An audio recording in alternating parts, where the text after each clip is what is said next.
Create a niche brand home. Now that you have a clear idea of what your niche is going to be, the next step is to build a home for the brand you will be creating for that niche. Pay attention to what I just said. I said that you will be building a brand.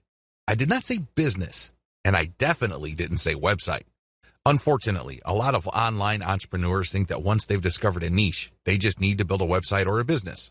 Wrong. If you don't build a brand, it's only a matter of time until your business stagnates or flat out fails. You have to build a brand. This is what people will gravitate to. This is what people will build an organic community on. You have to build a brand. Otherwise, you're just simply pushing information as a commodity. That's a losing game. The best that you could offer is content and information. You really don't have much of an advantage because your visitors can get that elsewhere. In fact, your competitors probably have been around far longer than you. There's really no good reason for them to go to you for content when they can find that stuff somewhere else. You need to build a brand. Your brand is a set of values that your community and targeted audience would associate with your business. That is your brand. Build a niche brand website. The first thing that you're going to work on is your website. This is going to be the home of the brand that you manage to build through all the content that you distribute all over the internet. All that branding has to go somewhere. All that effort has to lead to a specific place on the internet, and this is your website. Do not ever confuse your website with your brand. Your website is just an expression of your brand. It is not your brand. When putting together the specifications for a website, understand that you're trying to create an experience. Think of building a website as something like setting up a nightclub. When you're setting up a dance club, nightclub, or some sort of social destination, you're looking to set up an experience. Because if you just set up a club that serves alcohol and plays loud music, you've set up something generic. You've set up something that people could experience pretty much everywhere. There has to be something that's different about your brand. This is called your unique selling proposition. That's why you have to look at your website as a giant opportunity to communicate your unique selling proposition. What is it about your treatment of your niche that makes your brand stand out from the rest? Unfortunately, only you can answer that question. Once you have set down the design parameters of your website, again, these must be intended to create some sort of unique experience. You should then select design parameters for graphics that communicate your niche identity. You should also look at getting graphics design that highlights your brand identity. All of these flow together. Quick shortcut: reverse engineer your competitors' designs.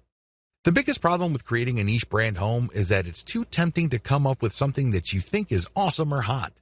You're more than welcome to brainstorm, but let me tell you, 90% of the time, whatever you come up with will fall flat. It turns out that you don't see eye to eye with your customers. The better approach would be to study what your competitors are already doing and focus on what they have in common. The reason they have certain design elements in common is that they resonate, at some level or other, with your target audience. They would not share those common design elements if they didn't speak to your audience's needs. You use that as a preliminary starting point. This is a safe spot for you to start your niche brand home design on. Later on, you're going to customize based on the actual interaction of your audience with your website. Design your site for intentional niche branding. Now that you have a clear idea of the industry standard design in your niche, make sure that your design notes would enable your selected web developer to come up with a design that is focused on building up your brand. At the very least, it must be easy to read. People shouldn't be intimidated by large blocks of text or impossibly small fonts. Again, studying your competitors and checking out the common design elements can give you a tremendous head start. Key design hooks your site has to have. Given the tremendous amount of design variability out there, I admit it can get quite confusing.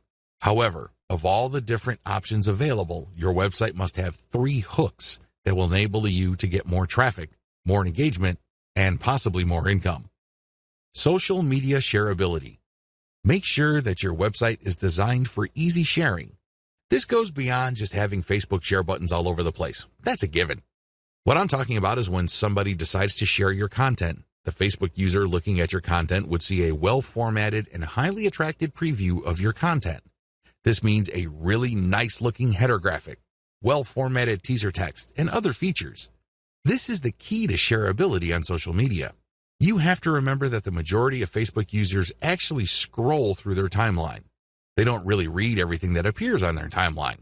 This is why your content, when shared on social media, must jump out at viewers.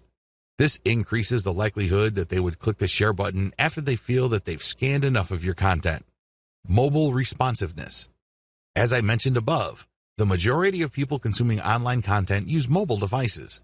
This is why mobile responsiveness is non-negotiable. It doesn't matter how big or how small the screen of your users is. The version of your website that they see must be the best version of your website. Otherwise, you'll lose them. They'll pick some other competitor whose site looks much better. Mailing list responsiveness. You have to also incorporate your mailing list to your website design. This should not be treated as an afterthought. Instead, you should look at your overall website design from the homepage, the top level, the category level, to the post level to see whether the design pushes people to sign up for your mailing list. Your mailing list is one of the most important conversion devices on your website. Don't take it lightly. Make sure it's built into your website's design.